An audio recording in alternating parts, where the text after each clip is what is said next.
Good morning. My name is Tim Chen. I'm the chair of the board of directors of AID Northwest. Welcome to this community meeting. Our featured presenter today is Daryl Morrissey, who is the new director of the Lutheran Community Services here in Tacoma, Washington. Daryl was actually born in Seattle and has spent 40 years wandering the world. He'll tell you more about that.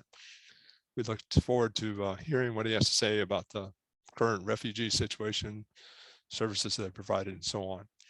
A little bit of housekeeping.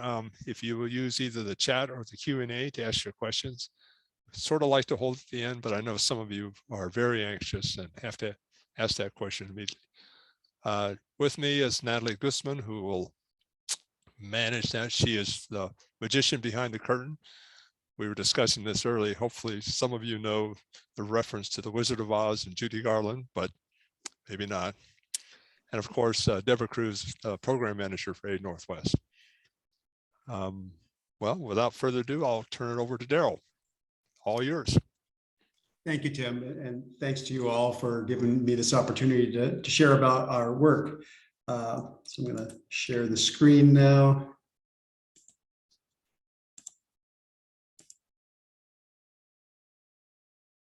Here we go. All right. So I'd like to ask, what is a refugee? And you can put it in the chat, and maybe Natalie, you can read what people's answers are to me. I don't see the presentation, Daryl. Oh, yes. Oh, okay. We've had technical problems all morning. All right. Share. There we go. There we go. There we go. Okay, thank you. All right. Sorry about that. Well, again, thank you for giving me the opportunity to share our work helping refugees resettle and begin new lives in the Tacoma and greater Puget Sound area. As Tim mentioned, I've been involved in refugee work for about 20 years and have been around the world a time or two. I began with a project in Papua New Guinea in 2002, and have been in Thailand and Southeast Asia, 20 years in Thailand. And then I was in the Middle East in Amman, Jordan, and have had brief stints in Cambodia, Iraq, Syria, and had even had a working visit to Moscow and Kiev, Ukraine. For the past 7 years, I've been working at LIRS, which is one of the largest resettlement agencies in the US, located in Baltimore. And I'm now very happy to be here at LCSNW, back in my home state of Washington. Okay, there we go. So now we go. So what is a refugee? If you could put it in the chat. I can't see the chat here, but maybe Natalie could read what people are putting in. What does a refugee mean to you? I have here from Jane, a displaced person. Anybody else?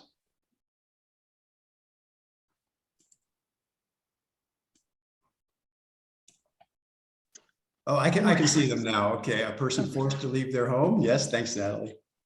Yeah. Anybody else? Fleeing their home country. Good. All right. So can you see the chat box on your screen or just my slides?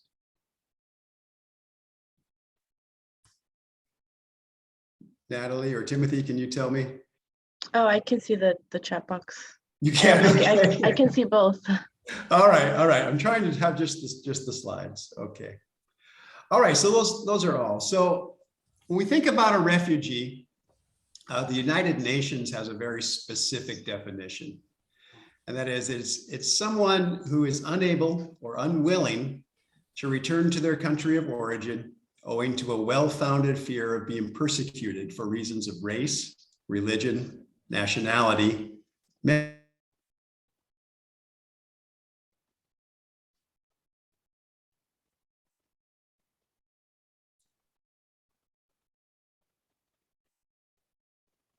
Daryl, you froze.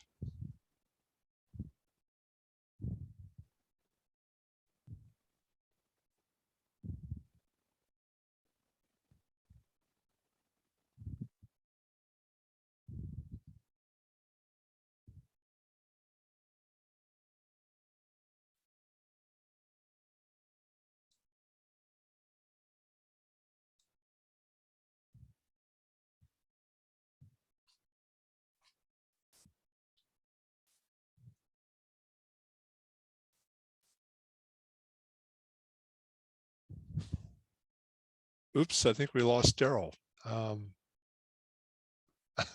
Sorry about that. I guess he must be having some problems. Boy, I was just getting into that. I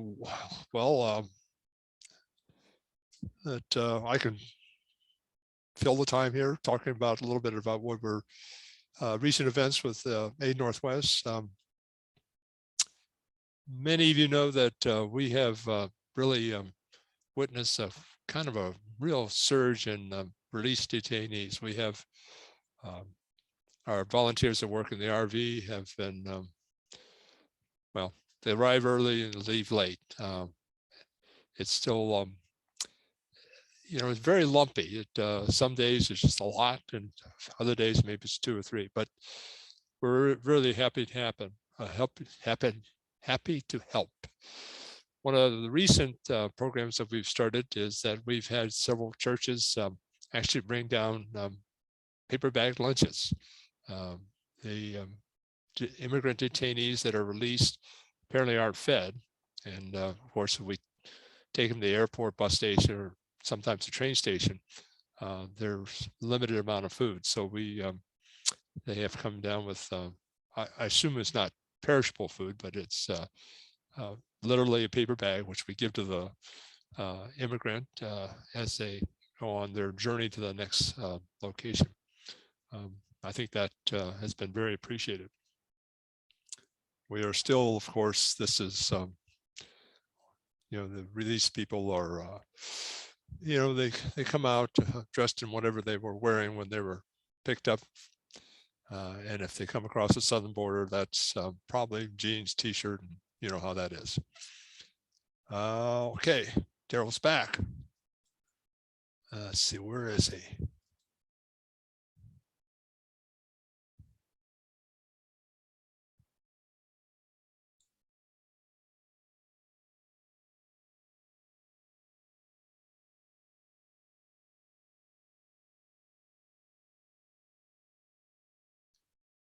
There we go. Okay, hopefully Daryl's back and he can continue. But the work is still there. And I don't know if you've read the recent articles in the Wall Street Journal, but we have changed our focus on the detention of immigrant detainees. And I'll write something up and we'll put it in the newsletter. Okay, Daryl, all yours. I'm so sorry for that. Yeah, I lost internet. Yeah, okay, let's try this again. All right.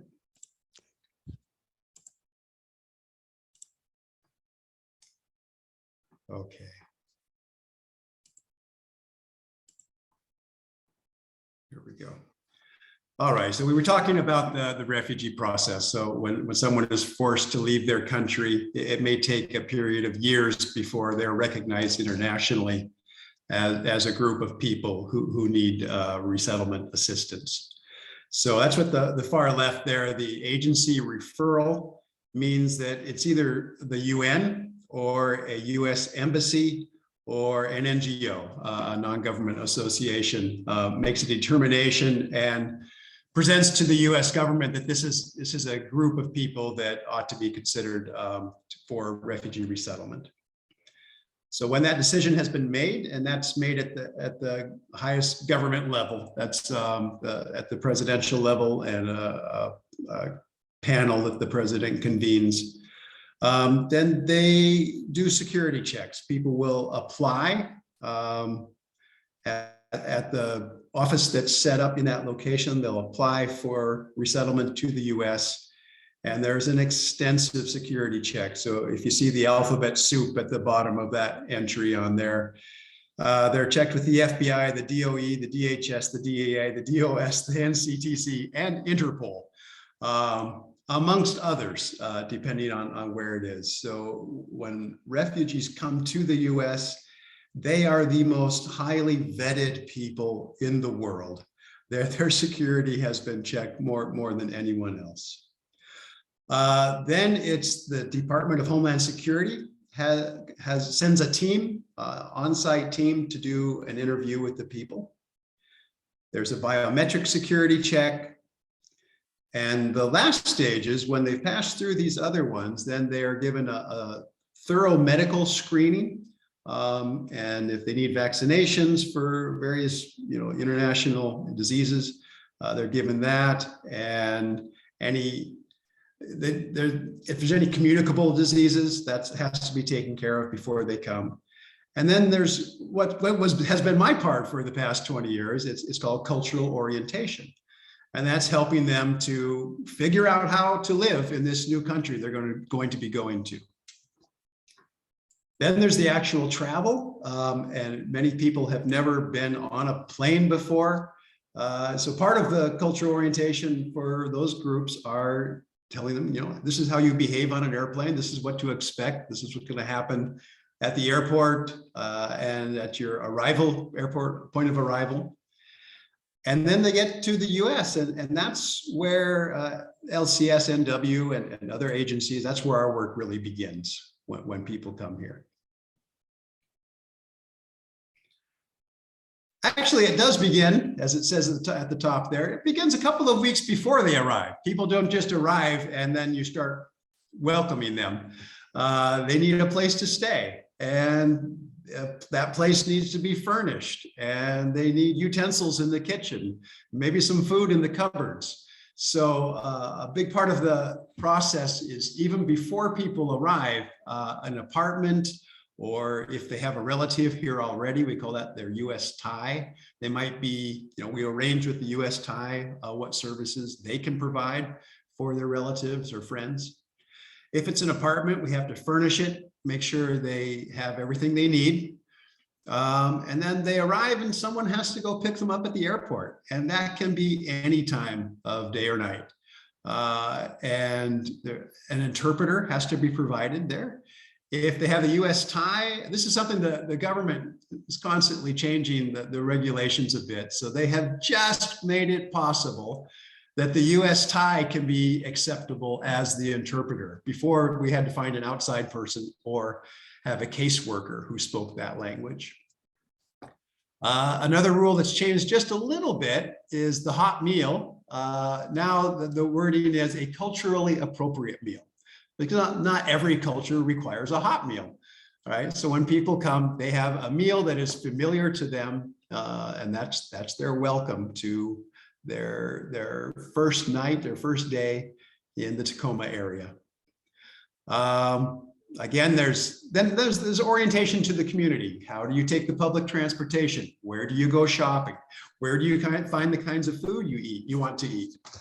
And then there's another round of cultural orientation, because if they get it overseas, they might be in a large class, and those people might be going anywhere in the US. But when they get here to our specific community, they need to learn how to live here. And what are the services available here? Where can you go when you need help? Where's the library? Where's the gas station? Where's all these different things? So that's the cultural orientation at the local level. Then that's what LCSNW, that's what our team does, is we help them arrange medical appointments. They probably can't drive yet, so they need transportation to those. Children need vaccinations to get to school, and we help them apply for health insurance. We connect them with social services, with SNAP, food stamps. There are programs, cash assistance programs, to help them pay rent for the first couple of months here. And we help them find a more permanent housing. If they're with a US tie, maybe they can't stay there forever. They'll need an apartment of their own. So we help them sign a lease, register their mailbox, sign up for utilities, all of the things that I'm having to do. I just moved here 6 weeks ago. And it's a whole process to set up life in a new community. And I'm an American. So if you could just imagine the challenges faced by someone coming from maybe on the other side of the planet and coming to live here and figure out how to live here. Part of the process is to enroll the adults in ESL classes. and to provide interpretation for all of the appointments they have to attend if they need that. We enroll the school. There's a requirement to enroll the children in school within 30 days after they've arrived, unless it's the summertime. Then a big part of the process of refugee resettlement in the US, and the goal is for people to achieve self-sufficiency. This is a big word for the government. They want people to be self-sufficient as quickly as they possibly can.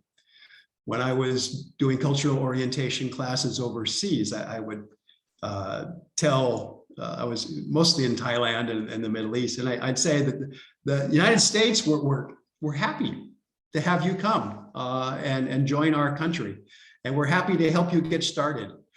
But we don't want to take care of you for the rest of your life. You know, we want you to become self-sufficient so that you can take care of yourself and your family and become a contributing part of our community.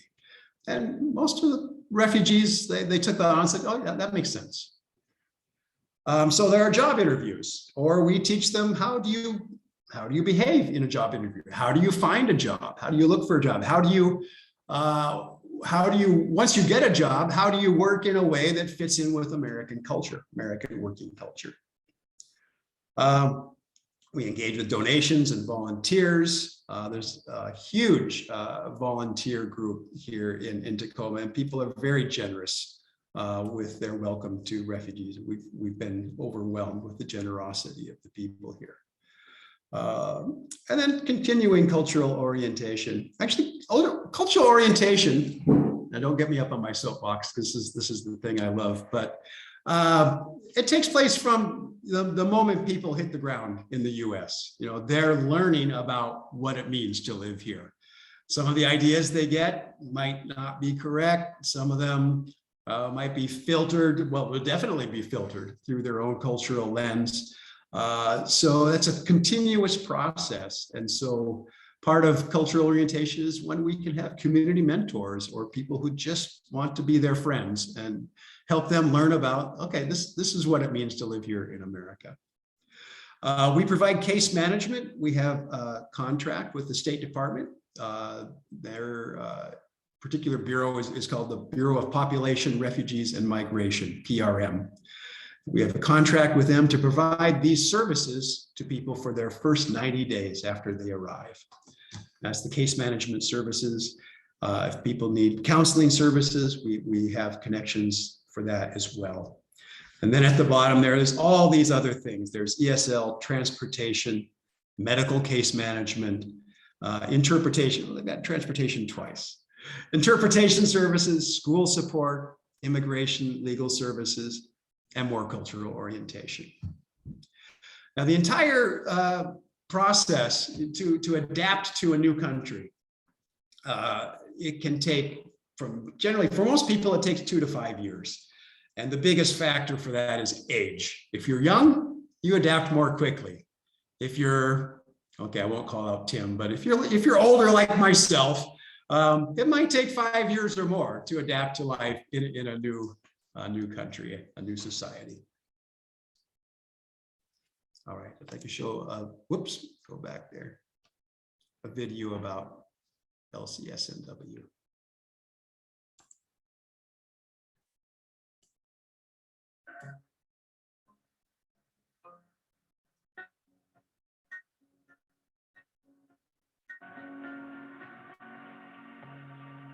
Separation from your homeland is quite traumatic. It's an incredible loss. Everything is taken away from you overnight. It's quite traumatic in many respects. But then there's also hope. Oh, sorry.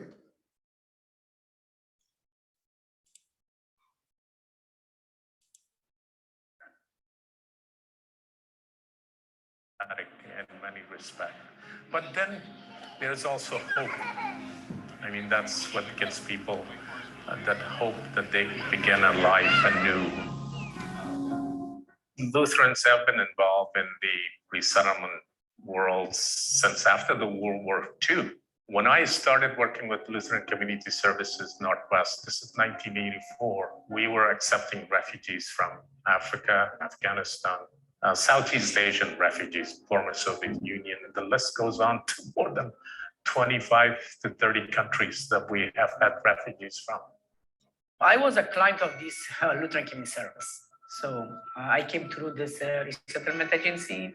I was youth army translator in Afghanistan for 10 to 11 years. So finally, because of my working so long with the youth army, my life and my family got in danger. I want to help people. It was my goal from the beginning to now, and it will be. But I see other refugees were coming. Some of them did not understand the language. Some of them has issue with transportation. And I say, okay, I have time now. Let's assist other clients, other refugees. The services that we provide are wraparound services to get them on a right footing in terms of becoming a contributing member in their local communities, behavioral health, youth services, volunteer services, ESL services, citizenship services. So that's how it starts when a refugee first arrives. I'm very grateful. I'm very happy with the support of people. We get 100 calls every day. These people say that we will assist with the money, some say that we will assist with the starter kits, housing. We have housing. If we didn't have that support, so the resettlement will have to face very challenge. The family has received just an outpouring of support. When Kais and I heard that we were going to host them, we put a call out to our community on all of our social platforms and to our friends and family and said, you know, we're hosting them, but we want as much as a communal effort that could happen, and people really showed up. Service for me is huge in terms of what we do. As an agency, we try to be there for folks that are needing us those early days, but tremendous partnership in terms of seeing them succeed in their lives. So that's what we do.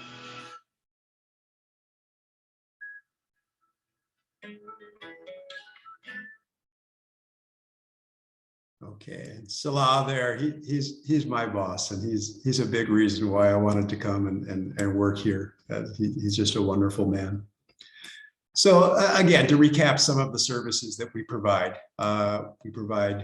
secure housing and food, employment services, school enrollment for the children, cultural adjustment or orientation support, assistance connecting to public benefits and health services, English language classes, behavioral health services, and actually just a lot more, but this is some of the basics.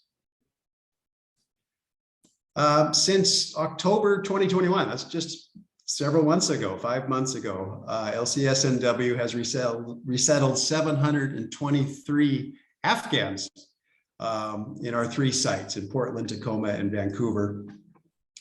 And our staff and volunteers have been receiving arrivals at the airport, like I said, all hours of the day and night, and waiting with smiles and welcome signs.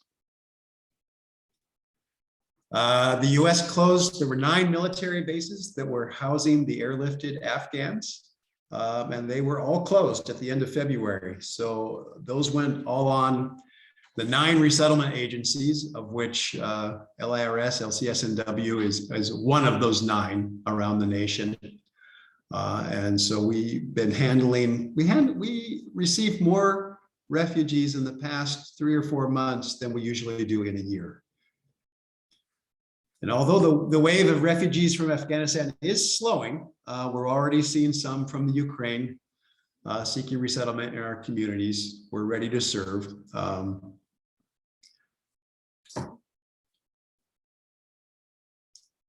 And thank you for helping us to welcome our new neighbors.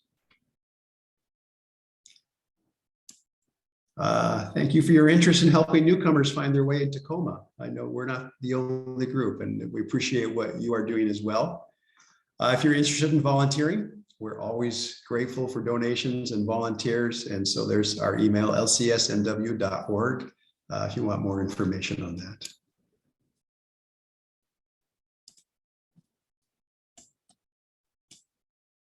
And happy to take any questions.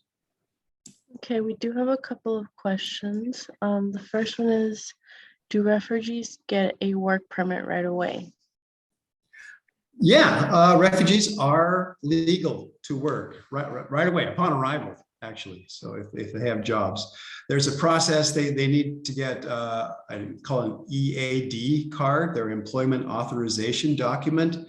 But actually, they don't actually need that. That's just something to show to employers. Actually, upon arrival, they are legal to work. Okay, and then the second question is, are NGOs like yours doing anything to advocate for the Ukrainians who are not white, who seem to be shunned at the European borders as not Ukrainian enough? Oh, definitely. So LCSNW, we're a part of a nationwide network that's under one of the 9 main resettlement agencies in the US. That's called LIRS. That's where I've been working for the past 7 years. And LIRS is a strong advocate there. We're always advocating with the US government to provide refugee services and to provide support to all people, regardless of religion or color.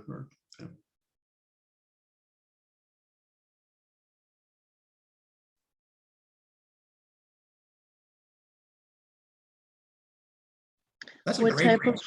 What type of work are the refugees able to find? Sorry, Natalie, I'll let you read the questions. That's a great question. To a large extent, it depends on what experience they have. What did they do in their home countries? Obviously, if they were in a profession that needs certification, then they need to be recertified here in the US, and that can be a time-consuming process. But for example, the first people I worked for were people from some of the tribes in Burma who had fled across the border into Thailand. And a lot of those people were what we call unskilled laborers. So when they come to the US, we tell them, take the first job you're offered. And this is you start building up a work history in the US and learning English and learning working culture here. So it can be at all levels. Sometimes if someone's a doctor or a pharmacist, then obviously they can't immediately become a doctor or a pharmacist in the US, but they can take jobs in those professions at a lower level until they become recertified. What is your greatest area of volunteer need? There's several. We just need people to be friends and to provide transportation sometimes to medical appointments or shopping or taking people around the Tacoma area or other surrounding communities.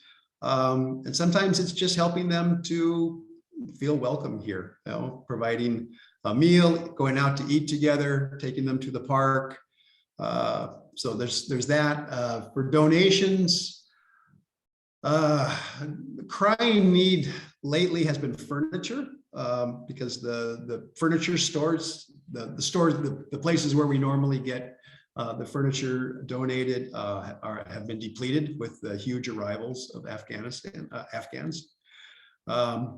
In particular, we need mattresses, new mattresses. Yeah.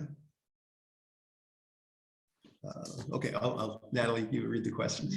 Okay, so does LCSNW ever provide similar refugee help to immigrants who received asylum?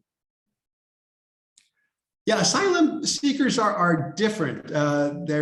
It's a legal definition by the government. So the services that we are paid by the government to provide are not for asylum seekers. Yeah. However, the national organization does have asylum work as well. So it's a different program, but it's not. LCSNW, I'm so new. I'm pretty sure we do work with asylum seekers, but it's not with the refugee program. Do most of the Afghan refugees have some ties to the US military as translators? When a case comes to the US, one person is designated, we call it the PA, the principal applicant. And generally that person, or very often that person, has been an interpreter or in some other way has worked with the US military in Afghanistan. Yeah, this was a very special group of people to come here.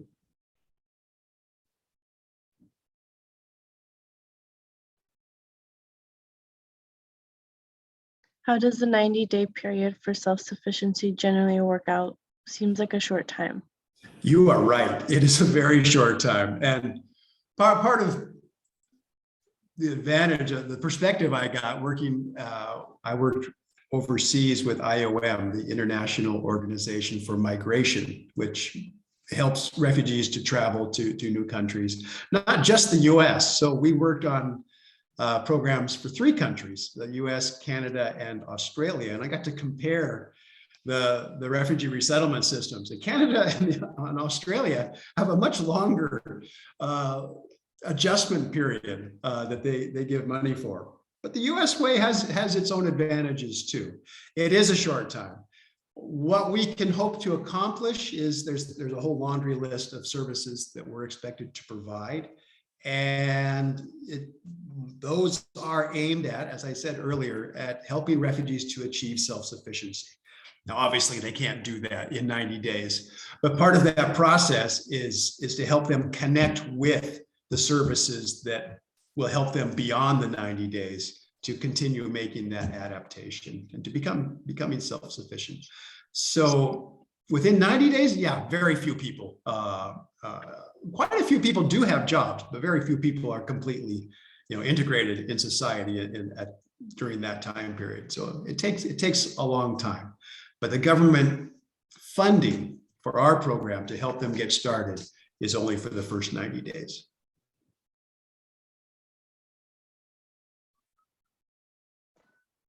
Are there local resources to help the Afghan refugees with symptoms of PTSD? Yeah, and that's one of the strong points of LCSNW is we have a strong behavioral health program and a mental health program. So we have people that we can refer them to. I think it's people in our CTAC office are trained counselors.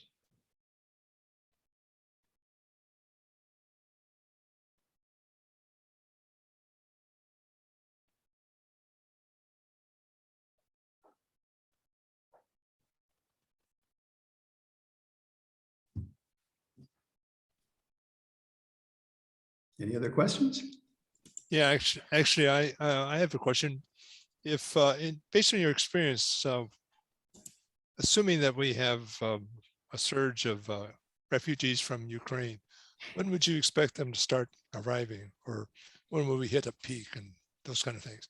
Yeah, we talked about this a little before the presentation, Timothy. It's not like the Afghan situation in which it was people who were helping the US military and they were airlifted out of Afghanistan. So this is more of a normal refugee situation, if there is such a thing. And it takes the international community and the US government probably at least a year to gear up and put all the things in place. All of those steps that I talked through on that one slide, especially the security and the medical and the cultural orientation, all of that has to be set up in new places anytime there's a new group of people who have become refugees. So they will remain in, say, Poland for almost a year to 2 years? Yeah, Poland, Germany, Moldova, right? Yeah, it may be a year. A year would actually be fast. I'm sorry to say, this is the whole process takes more time than we wish it did. Wow. Any other questions, anybody? Had a couple more in the chat. Do you see them? I don't. So are your mental health services only available for clients that go through your agency, or are they open to others who have come to the US via asylum or undocumented? I don't know the answer to that. I think it is open to people who did not come in through our agency. But as far as the asylum and undocumented, I want to say yes, but I'm not sure. So I'm sorry, I can't speak to that. And the next question, do a large percentage of the refugees you serve remain in the area? Yes. Yeah, a lot of people move here, especially now. The Afghan, we have a growing Afghan community. not only in Tacoma, but in the general, the greater Puget Sound area, Kent and Puyallup and Federal Way. So when people come, they it's natural. It's the same as our ancestors did. When they came here, they went into places where their people were. I'm mostly Norwegian, and my people were in Ballard. That makes sense. That's where they went. So the Afghans, they want to go where the Afghans are, and there's a growing community here in Tacoma as well. It's the same with the Ukrainians. Yeah. And there was another question. Do you expect refugees at some point from Russia?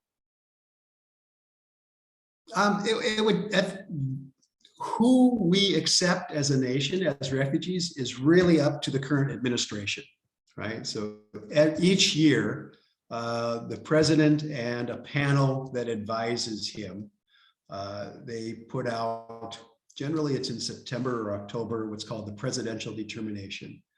And that determines for that year what areas of the world the US will be accepting refugees from, and how many from each area. So I'm not sure about from Russia now. There may be some that are eligible now under a specific program for religious minorities, persecuted religious minorities. But in fact, I'm sure. But with the current, it all depends on international politics as well. So the current relations between our government and the government in Russia are not all that good. So.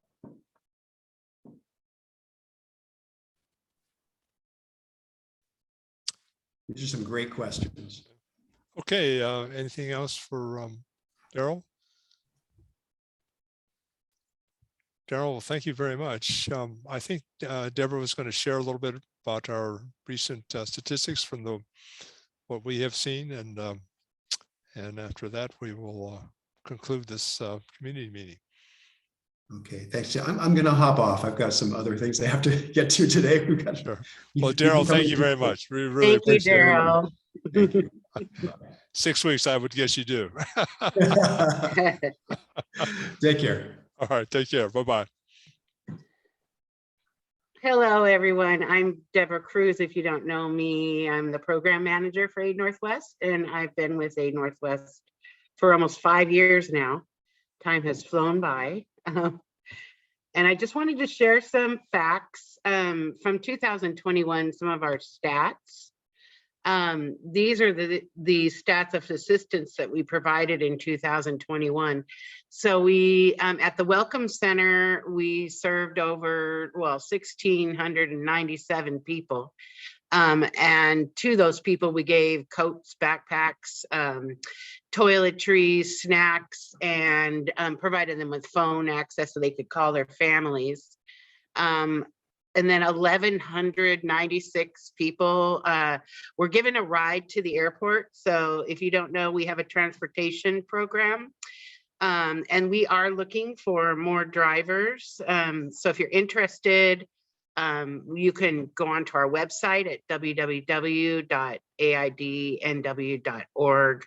And if you go in how to, it's called, let's see, how to get involved. At the bottom of the page, there is an application there. And then we also, our visitation program, we can't go inside the detention center yet, but we did write 973 letters to the detainees. And we also were able to donate yarn and hundreds of books and craft supplies to keep people from being too bored. And then 97 released immigrants stayed in the hospitality house for a total of 291 nights where they were taken care of and felt safe and supported. And then we also have a speakers bureau where we go, we can do Zoom meetings now with your organization or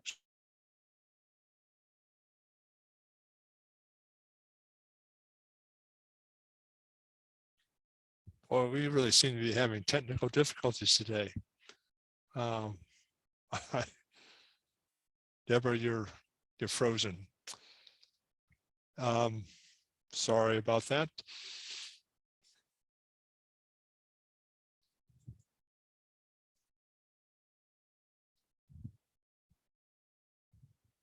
Need help. The recording was going off and on. So if I'm repeating myself, those marketing and fundraising both need volunteers. So you can also fill out an application for that if you're skilled in those areas. And if you have any experience with IT, we're also looking for someone to help with our Microsoft Office products. So with that, I just want to say thank you to all of you and the volunteers for all of the help that you've given us over the years. So we appreciate all of you. And without you, we would not be able to continue what we're doing. Thank you, Deborah. I apologize for all the technical problems we seem to be having today. Must be something in the air or something. Though it is a clear day, which is, I don't know. What a mess. Okay. Are there any questions that anybody has? Otherwise, we will conclude our session for today. Thank you for coming. We have a lot going on, and the work continues. We certainly appreciate the support of all of our volunteers and people who are interested in our work.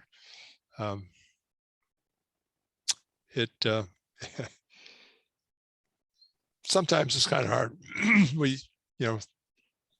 used to visit, work at the Welcome Center, and just the sheer joy of being able to help somebody is really very, just lifts the spirit. Anyway, but now that I've since COVID, I've had to just do the background operational type stuff, and it's necessary. This is necessary work. And we certainly appreciate all of us who do that background work, which makes the rest possible. And we could certainly use help. If there are not any questions, we'll conclude for this morning. Thank you very much for coming. Greatly appreciate it. And sometime, hopefully, we will be able to return to in-person where we're able to actually chat before and after and get to meet each other in person. It's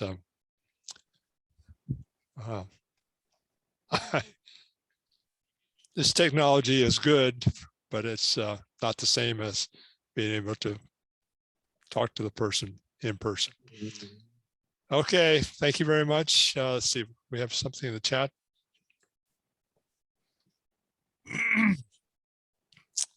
All right. We will conclude our meeting today. Thank you all. Thank you to the panelists. Have a great day. Bye-bye. Thank you. Bye-bye.